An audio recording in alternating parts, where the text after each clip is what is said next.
Hello guys. आज हम William Shakespeare के बहुत ही फेमस ट्रेजेडी वर्क मैकबेथ को थोड़ा सा पढ़ेंगे, इसके समरी के बारे में पढ़ेंगे। सबसे पहले इसके कैरेक्टर्स के बारे में पढ़ते हैं।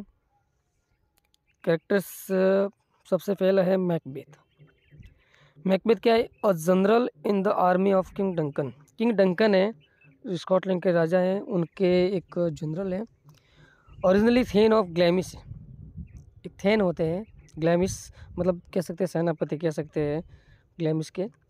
और उसके बाद में थेन ऑफ काउडर बनते हैं। उसके बाद में जो चीज़ें बदलती है, उसके बाद में किंग ऑफ स्कॉटलैंड भी बनते हैं। ये मैकबेथ के बारे में एक शुरुआती जानकारी है कि वो क्या है। जो सेकंड कैरेक्टर है वो है डंकन। डंकन क्या है? डंकन वो किंग है स्कॉटलैंड के। मेलकम ये डंकन के बड़े बेटे हैं। डोनलबैन डंकन के छोटे बेटे। अगला कैरेक्टर है Lady Macbeth. Lady Macbeth Macbeth की वाइफ है and later queen of Scotland. Definitely जब मैकबेथ स्कॉटलैंड का राजा बन जाता है तो लेडी मैकबेथ रानी बन जाती है। फिर है बैंको। बैंको मैकबेथ का बहुत ही बेस्ट फ्रेंड है and a general in the army of king Duncan. Duncan की जो आर्मी है उसमें वो भी एक जनरल है। अगला कैरेक्टर है फ्लियंस। फ्लियंस कौन है? बैंको का बेटा है।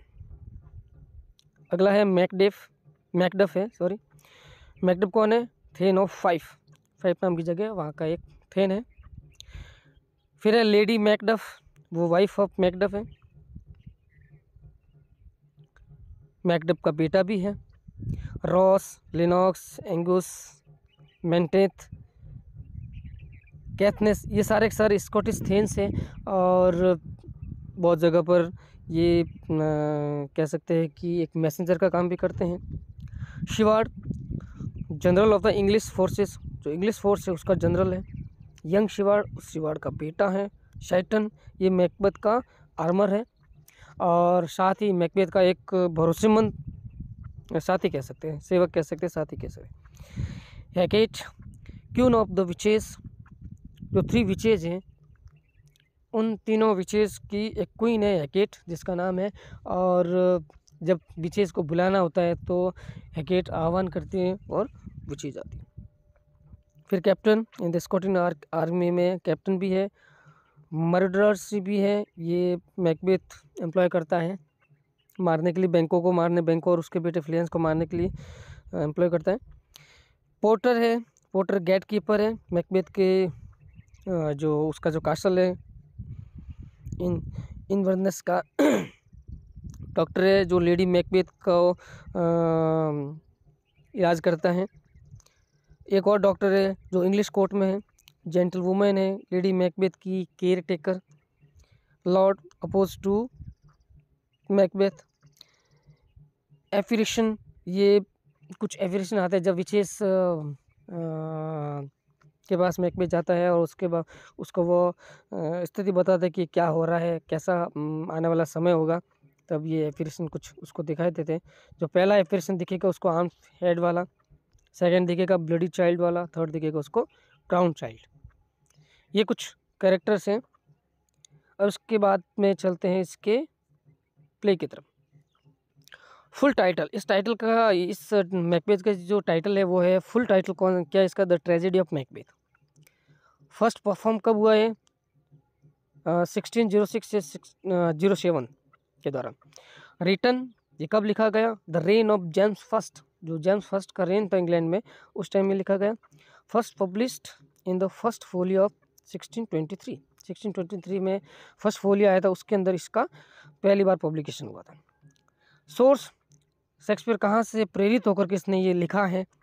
तो ये है राफेल हॉलिंशेड का the Chronicle of England, Scotland and Ireland नाम का एक वर्क है और उस वर्क से प्रेरित होकर के शेक्सपियर ने लिखा। थीम इसकी, थीम है एम्बिशन एंड गिल्ट। एम्बिशन होती है पहले तो मैकबेथ के मतलब कह सकते हैं कि विचेस उसको इंस्पायर करती हैं सारे के सारे क्राइम के लिए, लेकिन उसके अंदर भी एक एम्बिशन होती है कि मैं भी राजा बनूंगा, पूरा स्कॉटलैंड संभालूंगा। और उसके बाद में जब ये सब वो राजा बन जाता है, उसके बाद में उसकी गिल्ट शुरू होती है। तो ये दोनों जो इमोशन है, इन दोनों इमोशन पर ही ये प्ले आगे बढ़ता है, चलता है। सेटिंग, इसकी सेटिंग कहाँ है? Scotland and England. Most of Scotland है और कुछ एक समय के लिए इंग्लैंड में भी है, क्योंकि जब मैकडफ इंग्लैंड भाग जाता है और वहाँ पर मेलकम भी वहाँ अपनी सेना तैयार कर रहा होता है, तो फिर वहाँ से वो दोनों एक साथ हो जाते हैं और फिर मैं मैकबेथ पर हमला करते हैं। चलो स्टार्ट करते हैं एक्ट 1 से। एक्ट 1 में क्या क्या होता है? The play opens एमिड thunder and lightning. जो प्ले होता है वो थंडर लाइटनिंग के साथ में शुरू होता है और 3 विचेज है, वो 3 विचेज, तीनों विचेज बातें कर रही हैं और वहाँ पर एक बात निकल कर आती है, फेमस कोट निकल कर आता है कि fair is fall and fall is fair. मतलब जो फेयर है, जो अभी वर्तमान में हमें फेयर दिख रहा है, सही दिख रहा है, अच्छा दिख रहा है, वो फॉल है। फॉल मतलब कह सकते हैं कि ये सही नहीं है, ये गलत है, या फिर कह सकते हैं कि ये जो दिख रहा है वो सही नहीं है। एंड फॉल इज़ फेयर, और जो फॉल दिख रहा है, जो गलत दिख रहा है, वो सही है। मतलब जो हर दिखने वाली जो चीज़ होती है, बाहर से जो चीज़ दिखती है वो सही नहीं हो सकती है, और जो चीज़ बाहर से गलत दिखती है वो सही होती है। मतलब वो गलत नहीं होती है। जो बाहर से सही दिखता है वो गलत हो सकता है, जो बाहर से गलत दिखता है वो सही हो सकता है। और ये जो लाइन है, इसके साथ ही और जुड़ी हुई लाइन है, hover through the fog and filthy air. ये एक्ट फर्स्ट के सीन फर्स्ट में आती है, लाइन नंबर 12 और 13 नंबर की लाइन में ये आता है। अब जैसे ही मैकबेथ उसको एक युद्ध चल रहा होता है, युद्ध को जीतने के बाद वापस आता है और जब विचेज उसको मिलती हैं, तो जो सेकंड विच है वो बोलती है, वो मैकबेथ से क्या कहती है? Thane of Cawdor. उसको थेन ऑफ काउडर बोलते हैं। हालांकि वो थेन ऑफ ग्लेमिस था, लेकिन उसको थेन ऑफ काउडर बोला गया। मतलब ये आने वाली प्रोफेसी थी, मतलब आने वाला टाइम में मैकबेथ काउडर का भी थेन बन जाएगा। फिर उसके बाद थर्ड विच कहती है फ्यूचर किंग ऑफ स्कॉटलैंड। अब डायरेक्टली नहीं बोलती है मैकबेथ को कि तुम ये बनोगे वो बनोगे, लेकिन अपनी बातों से उसको ये लगवा रहे हैं कि आने वाले समय में ऐसा हो सकता है। थर्ड विच कहती हैं बैंकों से। जब बैंकों भी पूछता है कि भाई मेरा क्या होगा, तुमने मैकबेथ के लिए तो बता दिया कि ये थेन ऑफ काउडर बनेगा, स्कॉटलैंड का राजा बनेगा, मेरा क्या होगा? तो वो कहती है कि योर डेसेंडेंट्स विल किंग्स। तुम्हारे जो डेसेंडेंट्स है, तुम्हारे जो वंशज है, तुम्हारा जो हेयर है, तुम्हारे आने वाले हेयर वंशज वो राजा बनेंगे, नॉट यू, तुम नहीं बनोगे। बैटल, युद्ध चल रहा था स्कॉटलैंड वर्सेस नॉर्वे, और इसमें स्कॉटलैंड की जीत होती है। और ये जो जीत की जो इन्फॉर्मेशन है वो रॉस के द्वारा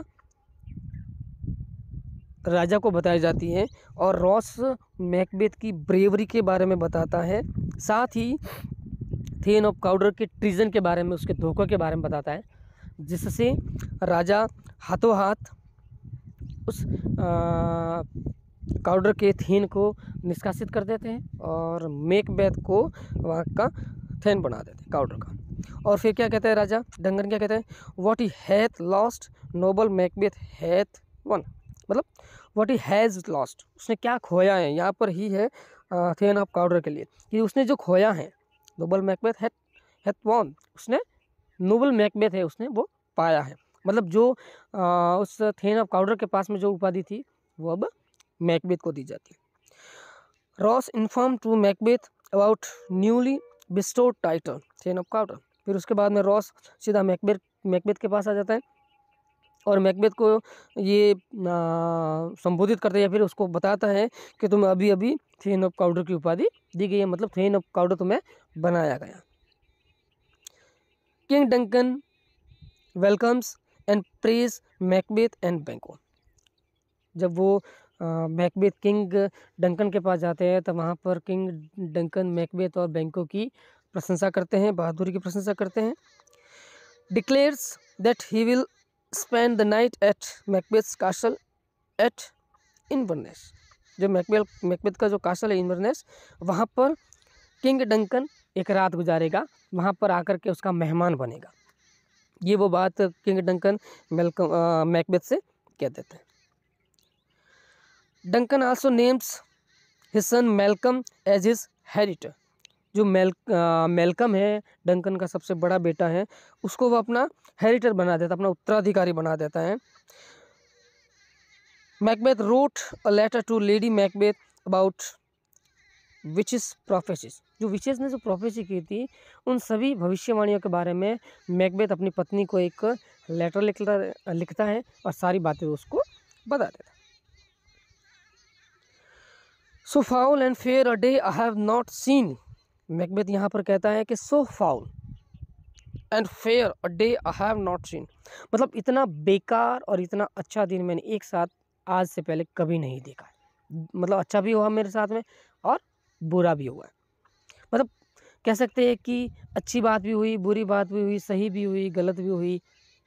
सही हुई, हम युद्ध जीत गए थे, नब काउडर बन गया। बुरी बात हो गई, कह सकते हैं कि एक तो उनके सैनिक मारे गए, और सेकंड कह सकते हैं थोड़ा सा हल्का सा कह सकते हैं एक हल्की सी टीन उसके मन में ये भी बैठ गई थी, जैसे ही राजा ने उसकी बेटी मेलकम को अपना हेरिटर बनाया, तो ये भी हो सकता है। Macbeth think about prophecy of witches and fulfilment of it. अब मैकबेथ यहाँ पर विचेस की प्रोफेसी के बारे में सोचने लगता है और उसकी फुलफिलमेंट के बारे में सोचने लगता है कि इसको कैसे न कैसे करके पूरा किया जाए, या फिर वो उसने सोचा कि ये पूरा हो सकता है, क्योंकि जो पहली प्रोफेसी थी उसकी विचेस की थेन ऑफ काउडर बनने की, वो तो वो बन गया था। मतलब उसकी जो नेक्स्ट प्रोफेसी थी वो भी पूरी हो सकती है। Macbeth arrives eight Inverness. Macbeth अपने कासल इनवर्नेस आ जाता है ताकि राजा उसके घर पर मेहमान बनने आएगा, बन करके आएगा तो उसकी वो अच्छा सा वेलकम कर सके।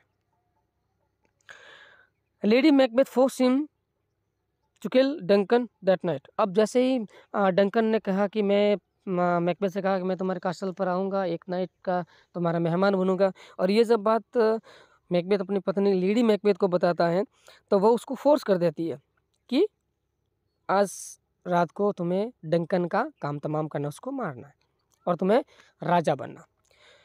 एक सेकंड में क्या होता है, डंकन आता है, उसका वेलकम किया जाता है, खाना वाना होता है। जैसे वो नाइट में सोने के लिए अपने कमरे में जाता है तो वहाँ पर जाकर के मैकबेथ को लेडी मैकबेथ भेज देती है कि जाओ उसको मार दो। तो वहाँ पर जाते ही मैकबेथ डंकन को स्टैब कर लेता है वाइल ही वाज स्लीपिंग। जब वो सो रहा था उस टाइम उसको स्टैब कर दिया जाता है। Lady Macbeth take charge as she encourage Macbeth to not worry and said go and wash your hands. मतलब लेडी मैकबेथ जब मैकबेथ डंकन को मार करके वापस आता है तो लेडी मैकबेथ उसको इनकरेज करती है कि कोई नहीं, तुमने जो किया अच्छा किया है, तुम राजा बन जाओगे, मैं रानी बन जाओगी, और जाओ और जा करके अपने हाथ धो लो, ये जो दाग है या धब्बे है जो भी है जो तुमने क्राइम किया है वो धुल जाएंगे, जाओ इजीली धुल जाएगी, कोई दिक्कत नहीं है।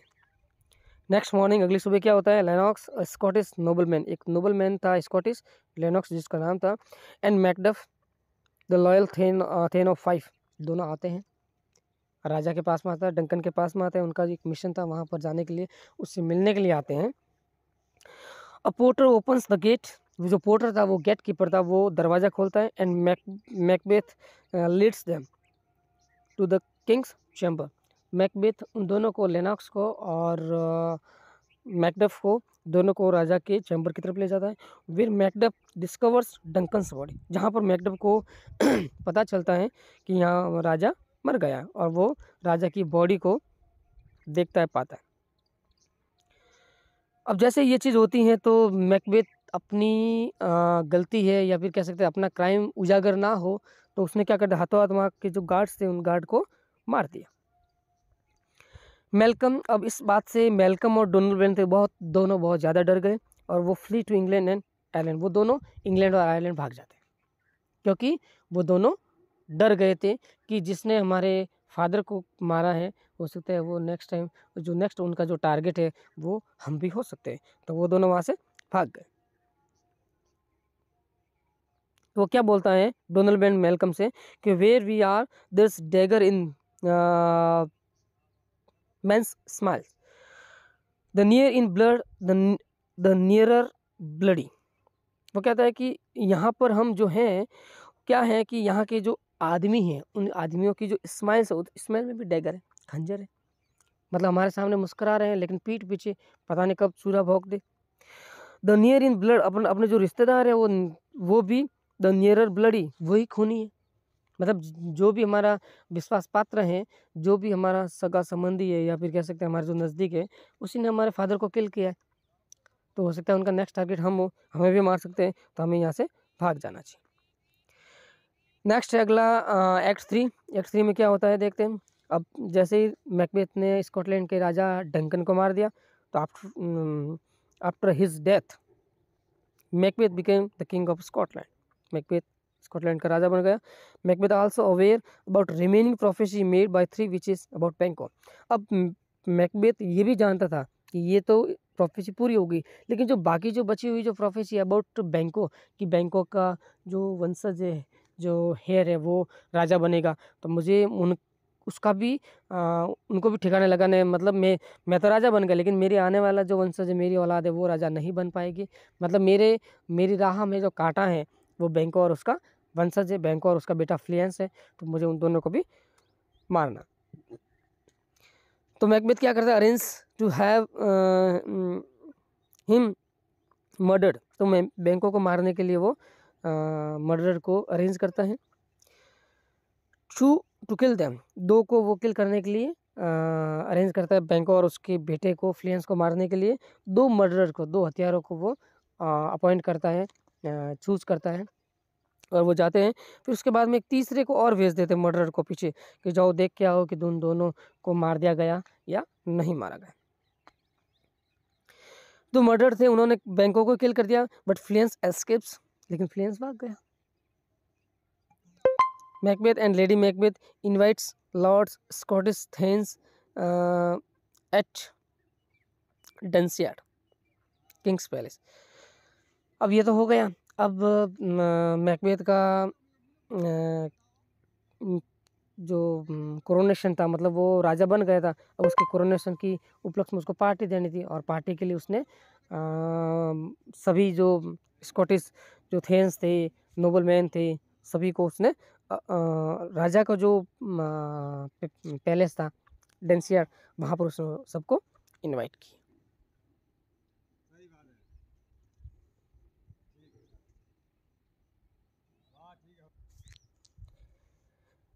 फिर क्या होता है कि सभी को बुलाता है मैकबेथ अपने कासल पर, राजा का जो कासल है डेंसियर, वहाँ बुलाता है। अब यहाँ पर बैंको को मार दिया गया था। अब बैंको का जो गोश्त था वो अपीयर होता है, और वो आकर के मैकबेथ की जगह पर बैठ जाता है। अब इस बात से मैकबेथ डर जाता है, क्योंकि वो जो बैंको का जो गोश्त था वो सिर्फ और सिर्फ मैकबेथ को ही दिखता है, और इस बात से मैकबेथ बहुत ज़्यादा परेशान हो गया, चिंतित हो गया। Lady Macbeth reassures the guest about Macbeth health and behaviour. अब मैकबेथ थोड़ा सा यूँ कह सकते हैं कि चिड़चिड़ा हो गया, या फिर कह सकते हैं थोड़ा अनस्टेबल हो गया उसके भूत को देख करके, बैंकों के भूत को देख करके। जब अलग व्यवहार कर रहा था तो सारे गेस्ट थोड़े से चिंतित थे, वरीड थे, क्या हुआ। तो इस बात से लेडी मैकबेथ थोड़ी सी सजग हो गई कि भाई सभी को बताना चाहिए, तो उसने जाकर के सबको बताया कि थोड़ी सी हेल्थ इनकी कमज़ोर चल रही है, सही नहीं है। स्थिति को उसने कंट्रोल कर दिया, और उसके बाद में जो बैंकों का जो भूत था वो डिसअपियर हो जाता है। अब जैसे ही बैंकों का भूत डिसअपियर होता है, मैकबेथ वापस एकदम नॉर्मल हो जाता है, वापस पहले जैसा हो जाता है। लेकिन थोड़ी देर बाद में वो गोश्त दोबारा आ जाता है। अब जैसे ही वो दोबारा गोश्त आता है, दोबारा मैकबेथ की हालत ख़राब हो जाती है, और वो अलग अलग तरह से अपना मतलब व्यवहार दिखाता है, बहुत ज़्यादा डिस्टर्ब हो जाता है। और फिर उसके बाद में जो लेडी मैकबेथ है वो सभी थे इनको कहते प्लीज़ आप यहाँ से जाइए, और दोबारा कभी पार्टी हो जाएगी वापस, या फिर दोबारा कभी मिलन करेंगे, दोबारा ऐसा आयोजन करेंगे। अभी वर्तमान में मैकबेथ की हालत सही नहीं है, तो आप सबको जाना चाहिए। सीन एक्ट 4 आता है। और एक्ट 4 में क्या होता है, Macbeth disturb visit the three witches once more invoked by Hecate. Macbeth disturb हो जाता है बिल्कुल कि ये बैंकों का भूत बार बार उस पर दिख रहा है, और इसका एक सॉल्यूशन ढूंढने के लिए, या फिर कह सकते हैं आने वाले समय में क्या होगा, वो इस बात का पता करने के लिए वो उन थ्री विचेस के पास में जाता है और उनसे मिलना चाहता है। तो वो जाकर के वो हैकेट से मिलता है, और हैकेट आह्वान करते हैं उन तीनों विचेस का कि आइए और क्या स्थिति इसको क्लियर कीजिए। फिर वो थ्री विचेज आती हैं और वो एक एफिरेशन प्रस्तुत करती है, और जो एफिरेशन, जो फर्स्ट एफिरेशन निकल कर आता है वो आर्मर्ड हेड, एक आर्मर्ड हेड आता है, और वो क्या इंडिकेट करता है मैकबेथ को कि बिवेयर ऑफ मैकडफ, तुम्हें मैकबेथ से बच करके रहना है, उससे तुम्हें बचना है, वो तुम्हारे लिए खतरा है और तुम्हें उससे बचना है। सेकंड जो एफिरेशन था वो क्या करता है, ब्लडी चाइल्ड, एक वो ब्लडी चाइल्ड के रूप में आता है, और वो क्या बताता है, born of a woman will be able to harm Macbeth. A born of a woman will not be able to harm Macbeth. एक बच्चा जो वुमन से वुमन से पैदा होगा, मतलब कह सकते हैं जो नॉर्मल डिलीवरी से पैदा होगा, वो तुम्हें किसी भी प्रकार से नुकसान नहीं पहुंचाएगा। मतलब यहाँ पर क्लियर नहीं कहा है विचेज ने, या फिर पेरेंट्स ने क्लियर कट नहीं बता रहा है कि ऐसा बच्चा तुम्हें नुकसान पहुंचाएगा जो सिजेरियन होगा, या फिर कह सकते हैं कि नॉर्मल डिलीवरी वाला तुम्हें नुकसान नहीं पहुंचाएगा। लेकिन यहाँ पर सीधा सा उसने बता दिया कि औरत से जन्म लेने वाला बच्चा तुम्हें नुकसान नहीं पहुंचाएगा। अब इस बात से थोड़ा सा मैकबेथ और कह सकते हैं कि अच्छा फील करने लगा, उसको एक अच्छी वाइब आ गई कि चलो भाई, मतलब औरत से जन्मा बच्चा मेरे को नुकसान नहीं पहुंचेगा, तो मतलब मैं सेफ हूँ, मुझे कुछ नहीं होने वाला। थर्ड आता है अ क्राउन चाइल्ड, एक क्राउन चाइल्ड आता है, और वो क्या बताता है कि अंटिल ग्रेट बिरनम वुड, एक डंसियार्ड जो है उसके पास में एक बिरनम वुड है, जंगल है बिरनम का, और वो कम्स टू डंसियार्ड हिल, वो सॉरी डंसिनेन हिल की तरफ बढ़ करके आएगा, तभी तुम्हें नुकसान होगा, वरना नहीं होगा। मतलब कह सकते हैं कि एक ऐसा बच्चा था जो बिरनम वुड की पेड़ को पकड़ करके, या फिर कह सकते हैं वो बिरनम वुड डेंसियार्ड डेंसिनेन हिल की तरफ वो बढ़ करके आ रहा है। मतलब अब यहाँ पर मैकबेथ थोड़ा सा और अच्छा फील करने लगा, ये मतलब उसको एक ये फिक्स हो गया उसके मन में कि भाई देखो, बिरनम वुड तो चल करके आ नहीं सकता, मतलब जंगल पेड़ तो चल करके आ नहीं सकते, मतलब ये भी अगर ये होगा तभी मुझे नुकसान है, मतलब ये भी होने से रहा। दूसरा है कि एक ऐसा बच्चा जो वुमन से पैदा होगा, मतलब वुमन का बच्चा मेरे को नुकसान नहीं पहुंचाएगा, ये भी क्लियर हो गई। मतलब वो एकदम कह सकते फ्री हो गया, रिलैक्स हो गया। फिर कहते हैं double double toil and trouble, fire burn and cauldron bubble. ये जो विचेस थे वो क्या कर रहे थे, एक क्लाउड रन, एक सूप बनाया था उन्होंने, और उसमें से बबल निकल रहे थे, और उसी में से ये सारे सारे एपरेशन निकल करके आ रहे थे। ये उनकी फेमस लाइन है विचेस की, ये एक्ट फोर्थ के सीन फर्स्ट में आती है। फिर उसके बाद में Lennox inform Macbeth that Macduff fled to England. जो लिनॉक्स है वो मैकबेथ को इन्फॉर्म करता है कि जो मैकडफ है वो इंग्लैंड भाग गया, मतलब जो मैकबेथ का जो खतरा था मैकडफ, वो इंग्लैंड भाग गया। Macbeth order to murders to kill Macduff's family. अब मैकबेथ ने क्या किया कि मर्डर को कहा, ऑर्डर किया, जाओ, आदेश दिया कि जाओ और मैं उस मैकडफ की फैमिली को मार दो, उसकी पत्नी और उसके बच्चे को मार दो। नेक्स्ट एक्ट 5 में क्या होता है, यहाँ पर lady Macbeth is not well, raked with guilt from the crimes. अब लेडी मैकबेथ के मन में वो सारी की सारी घटनाएं चल रही हैं जो उन्होंने क्राइम किया है, और उसके बाद में वैसे उसने तो एक ही क्राइम करने को कहा था, डंकन को मारने को कहा था, लेकिन वो मैकबेथ था, उसके ऊपर तो वो एम्बिशन का भूत सवार हो गया था, और उसके मन में गिल्ट भी उसकी पत्नी के मन में गिल्ट चल रही थी, और एम्बिशन था कि मुझे जो भी मेरे राह में काटा है उसको ख़त्म करना है, और इसके लिए वो सभी को बारी बारी से मार रहा था, बैंकों को और मैकडफ की फैमिली को, है ना, गार्ड को मार दिया। मतलब वो हत्या ही हत्या कर रहा था। इस बात से जो लेडी मैकबेथ वो पूर्ण रूप से डिस्टर्ब हो गई कि भाई देखो ये क्या हो रहा है। तो वो पूरी पूरी क्या था, टूट गई थी, रैक्ट हो गई थी गिल्ट से, जो भी उसने क्राइम किया था या जो उसके कहने से उसके पति ने क्राइम किया था। जो मेन पार्टनर कह सकते हैं कि वो क्राइम में वही थी शुरुआत में। Here the small smell of blood, all the perfumes of Arabia will not Sutton this little hand.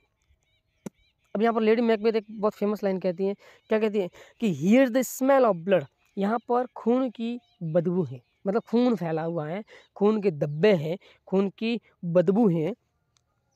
All the perfumes of Arabia, जो अरब का पूरा जो परफ्यूम है, सेंट है, will not Sutton this little hand. मतलब इस छोटे से क्राइम को भी, मतलब ये जो क्राइम किया है, इस क्राइम को किसी भी प्रकार से धोया नहीं जा सकता, कम नहीं किया जा सकता, इसको ख़त्म नहीं किया जा सकता। मतलब ये जो ब्लड ही ब्लड हो रहा है, जो खून ही खून हो रहा है, इसकी जो बदबू है, इस बदबू को पूरे अरब के अगर परफ्यूम को लाया जाए तब भी ये बदबू जाने वाली नहीं है। मतलब ये जो हमने क्राइम किया, ये क्राइम कभी भी हम क्राइम से फ्री नहीं हो सकते। और ये बात उसने एक्ट 5वें के सीन 1 में कही थी। फिर उसके बाद में Ross informed Macduff about murder of his family. Ross वो मैकडफ को जाकर के बताता है कि मैकबेथ ने तुम्हारी फैमिली को मार दिया, तुम्हारे पत्नी, तुम्हारे बच्चे को उसने मार दिया। इस बात से Macduff is stricken with grief and vows revenge. अब इस बात से मैकडफ बहुत ज़्यादा गुस्सा हो जाता है और यहाँ पर वो एक प्रतिज्ञा ले लेता है कि मैं इस बात का बदला लूँगा और मैं मैकबेथ को मारूंगा। Malcolm has succeeded in rising an army in England and Macduff joins him. फिर उसके बाद में क्या होता है, जो मैल्कम है, जो डंकन का जो बड़ा बेटा था, वो इंग्लैंड में अपनी सेना तैयार कर रहा था, बहुत बड़ी उसने सेना बना ली थी। और वहाँ पर जब मैकडफ को ये बात पता चलती है तो वो भी जाकर के उसको ज्वाइन कर लेता है। दोनों एक हो जाते हैं ताकि वो दुश्मन को हरा सके। Malcolm leads an army along with Macduff and Englishman Siward the Elder, the Earl of Northumberland, against Dunsinane Castle. Malcolm army को लीड करता हुआ चल रहा है। अब दोनों मैल्कम और मैकडफ दोनों तैयार हो जाता है मैकबेथ को हराने के लिए, मैकबेथ को मारने के लिए, उस पर आक्रमण करने के लिए दोनों तैयार हो जाते हैं। तो मैल्कम आर्मी को लीड करते हुए आगे चल रहे हैं मैकडफ के साथ में। एंड इंग्लिश मैन सिवार्ड, जो एल्डर मतलब शिवाड़ उसका बेटा है, बड़ा बेटा है, वो भी साथ में है, जो नॉर्थम्बरलैंड का एक अर्ल है वो डंसिनेन कासल की तरफ बढ़ जाते हैं। जैसे वो बिर्नम वुड की तरफ जाते हैं, बिर्नम वुड के पास में जाते हैं और वहाँ जाकर के the soldiers are order to cut down and carry tree branches to camouflage their numbers. मतलब यहाँ पर जाकर के उनको सारे सोल्जर्स को बताया जाता है, ऑर्डर दिया जाता है कि सभी पेड़ों की डालियों को काट लो और काट करके अपने आगे रख लो, एक कमोफ्लेक बना दो, एक भेस बना लो कि मतलब जैसे कि तुम्हारा पता नहीं चले पेड़ ही दिख रहा है ना, मतलब तुम्हारी संख्या का एक्चुअल पता नहीं चले, इस बात के लिए तुम्हें अपने आप को पेड़ की डालियों से ढकना है और ढकते हुए उसको लेकर के आगे बढ़ना है ताकि तुम्हारा पता नहीं चले कि भाई वास्तव में कि सैनिक आ रहे हैं कि कितने आ रहे हैं, क्या आ रहे हैं। अब Macbeth receives that lady Macbeth has killed herself. अब यहाँ पर एक दुखद घटना घटित हो जाती है कि जो लेडी मैकबेथ थी बहुत ज़्यादा डिस्टर्ब थी और उसका डॉक्टर मैकबेथ से बता भी देता है कि भाई लेडी मैकबेथ की हालत सही नहीं है। तो वो गुस्सा हो जाता है उस पर भी और बोल देता है कि दवाइयों को कुत्तों को फेंक दो। और ये सारी चीज़ें चल ही रही थी और और उधर उस मैकबेथ पर हमला होने की तैयारी भी थी। तो यहाँ पर एक घटना होती है कि मैकबेथ को पता चलता है कि उसकी पत्नी ने अपने आप को मार दिया और फिर वो क्या कहता है, tomorrow and tomorrow and tomorrow. ये सोलिलोक्वी ऑफ मैकबेथ की, ये मैकबेथ की सोलिलोक्वी क्या होती है कि जो कैरेक्टर होता है, जो पात्र होता है, वो मन में ही बोलता है। ये जो बात है मन में बोलने वाली, मतलब जो आसपास जो उसके पास में जो भी कैरेक्टर होते हैं वो उस बात को नहीं सुने। हालांकि ये बात जब स्टेज पर प्ले की जाती है तब तो ज़ोर से बोला जाता है कि दर्शकों को तो ये बात पता नहीं है कि वो क्या कह रहा है मन में, लेकिन जो आसपास के जो कैरेक्टर होते हैं वो उनसे ये प्रतीत करवाते हैं कि उन्होंने नहीं सुना या फिर उनको नहीं सुनना है। ये सिर्फ रीडर्स के लिए या फिर कह सकते हैं जो दर्शक है उनके लिए है, बाकी के लिए नहीं है। मतलब ये एक प्रकार की शोलेलकी जो होती है, खुद मन में बोलना, मन में बात करना, स्वकथन कह सकते हैं इसको। और वो क्या कहता है, tomorrow and tomorrow and tomorrow, मतलब दुख ही दुख, दुख ही दुख, दुख ही दुख, मतलब दुख ही दुख आ रहा है? मतलब मैं ये जो दुख है मेरा कभी भी ख़त्म होने वाला नहीं है, आने वाला टाइम भी दुख, मतलब उसको दुख ही दुख मिल रहा है, तो ये ऐसा क्यों हो रहा है। फिर आगे वो कहता है, लाइन को करता है कि life's but a walking shadow, a poor player that struts and frets his hour upon the stage and then is heard no more. It is a tale told by an idiot full of sound and fury signifying nothing. Act 5 के scene 5 में scene second में ये बात Macbeth कहता है। क्या कहता है कि life's but a walking shadow, life क्या है, एक वॉकिंग शेडो है, एक मतलब जिस प्रकार से हम आगे चलते हैं हमारी जो छाया जैसे जैसे जैसे हम चल रहे हैं वैसे वैसे हमारी छाया चल रही है, तो ये एक प्रकार की एक छाया है। और यहाँ पर जो पुअर प्लेयर होते हैं, जो काम नहीं कर सकते या फिर कह सकते हैं किसी भी काम में वीक हैं, कमज़ोर हैं, कॉवर्ड जिसको कह सकते हैं, वो होते हैं that struts and frets is over upon the stage. जो कमज़ोर पात्र होते हैं, कमज़ोर लोग होते हैं, वो क्या करते हैं, जैसे जैसे उनकी छाया उनको चलाती है, मतलब जैसे जैसे उनको कार्य करवाया जाता है वो वैसे वैसे करते जाते, अपनी इच्छा से काम नहीं करते हैं, मतलब अपने लाइफ को जैसे तैसे चलाते हैं। It is a tale told by an idiot, ये इडियट के द्वारा टेल बताई, एक कहानी बताएगा। मतलब एक इडियट जो होता है वो उनकी लाइफ को आगे बढ़ाता रहता है, वो चलते रहते हैं, कोई आगे पीछे देखना नहीं, करना नहीं, ज़्यादा सोचना नहीं, और ऐसे ही वो बिना सोचे समझे कुछ भी कर देते हैं। Full of sound and fury, बहुत ज़्यादा आवाज़, बहुत ज़्यादा गुस्सा, बहुत ज़्यादा उसमें वायलेंस कह सकते हैं कि एक इडियट ने जो मतलब टेल बता रहा है उसमें है। सिग्निफाइंग नथिंग, लेकिन इसका कोई मतलब नहीं है, just a waste of time, बिल्कुल समय की बर्बादी है। किसी भी प्रकार से कह सकते हैं कि जो इडियट ये जो टेल बता रहे हैं कि लाइफ को ऐसे जीना है, वैसे जीना है, वो करना, कोई मतलब नहीं है, क्योंकि यहाँ पर जो व्यक्ति हैं सिर्फ एक कैरेक्टर, उसको अपना रोल प्ले करना और निकल जाना है। मतलब जो जीवन है वो क्या है, छाया है, मतलब जैसे अपनी छाया चलती है वैसे वैसे अपने को चलना है। मतलब यहाँ पर तो कह सकते हैं कि छाया को तो मतलब अपन चलेंगे वैसे छाया चलेगी, लेकिन एक इडियट जो है जो बताता है अपनी लाइफ को कैसे चलाना है, वैसे हम छाया के जैसे चल रहे हैं। ये एक प्रकार से कह सकते हैं उसने लेडी मैकबेथ के लिए भी कहा हो, क्योंकि उसने अपना जीवन ख़त्म किया था। फिर आगे the sound and the fury novel by William Faulkner. अब यहाँ पर एक बात गौर करने लायक है कि विलियम फॉकनर नाम का एक नॉवलिस्ट था, उसने यहाँ से जो लाइन ली उसने, और उसने अपने प्ले का नाम दे दिया the sound and the fury. आगे ही is certain about prophecy of witches, हालांकि मैकबेथ विचेस की प्रोफेसी के बारे में सर्टेन था कि मुझे कुछ नहीं होगा, क्योंकि ना तो बिरनम वुड आ सकता है, ना ही कोई औरत से जन्मा हुआ बच्चा मेरे को मार सकता है, बट लेकिन वो डर जाता है when he learns that the English army is advancing to Dunsinane shield with bough cut from Birnam Wood. अब वो जैसे उसको पता चलता है कि जो डंसियार्ड हिल है, या फिर कह सकते हैं जो डंसिनन हिल है और डंसियार्ड कासल है, उसकी तरफ बिरनम वुड चल करके आ रहा है, मतलब जो सैनिक वहाँ की टहनियाँ काट करके अपने आगे रख करके वो लेकर के आ रहे हैं। अब जैसे उसको पता चलता है तो वो थोड़ा सा डर जाता है, क्योंकि ये that fulfil the one of prophecy made by witches, ये क्या करते हैं विचेस के द्वारा एक बनाएगी जो प्रोफेसी थी उसको पूरा कर रहे हैं, क्योंकि विचेस ने कहा था कि जब तक बिरनम वुड चल करके तुम्हारे पास नहीं आएगा तब तक तुम्हें खतरा नहीं है। अब तो बिरनम वुड तो चल करके उसके पास में आ रहा था।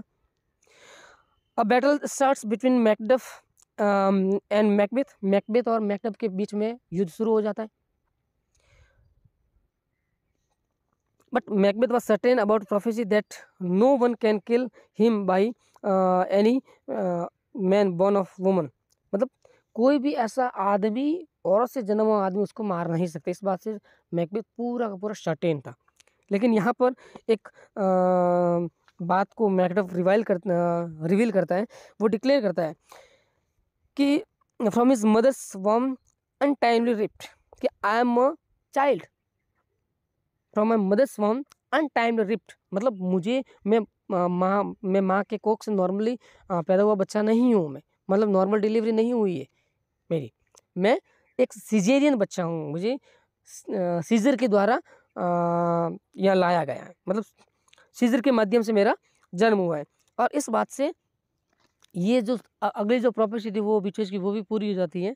और क्या होता है कि मैकबेथ यहाँ पर जब जैसे ये बात पता चलती है मैकबेथ को कि सारी भविष्यवाणी पूरी हो गई, मतलब उसका पता चलता है जब तक मेरी अब अंत निश्चित है, पूरा चिंता से भरा हुआ, डर से भरा हुआ और हताश था, निराश था, सब कुछ उसने खो दिया। और इस बात से वो बिल्कुल सरेंडर कर देता अपने आप को, और मौका देख करके मैकबेथ उसको मार देता। और इसी के साथ में फिर उसके बाद में जो मेलकम था वो राजा बन जाता फिलहाल तो, लेकिन आने वाले टाइम में हो सकता है बैंकों के वंशज राजा बनेंगे, लेकिन यहाँ पर मेलकम बन जाता है राजा। कुछ इंपॉर्टेंट फैक्ट क्या है, बेलोनास ब्राइडग्रूम, वेलियोर्स मिनियन, ये दोनों जो उपाधियां हैं ये मैकबेथ को दी गई थी। अगला और है कि फोर्थ विच, लेडी मैकबेथ को फोर्थ विच भी कहा गया। कुछ क्रिटिक्स ने लेडी मैकबेथ को फोर्थ विच कहा गया क्योंकि उसने ही शुरुआत में मैकबेथ को क्राइम करने के लिए प्रेरित किया था। Macbeth's victory Macbeth's victory over Macbeth is the victory of good over evil. तो मैकबेथ की जो जीत हुई थी मैकबेथ के खिलाफ में, वो क्या थी, एक अच्छाई की जीत थी बुराई के ऊपर।